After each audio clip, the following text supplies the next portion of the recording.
دین حق کے قبول کرنے میں یکساں برابر درجے کی حیثیت رکھتے ہیں، اسی طرح دین کے طلب کرنے کے اعتبار سے، دین کو حاصل کرنے کے اعتبار سے، علم کو حاصل کرنے کے اعتبار سے محنت اور جد و جہد کو دین نے بنیاد بنایا۔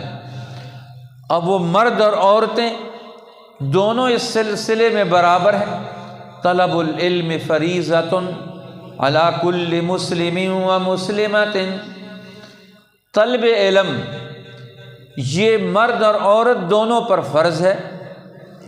وہ علم کی تلاش میں، علم کی طلب میں وہ آگے بڑھیں، اپنے دور جہالت کو ختم کریں، دور علم لے کر آئیں، دور حکمت لے کر آئیں۔ اس لیے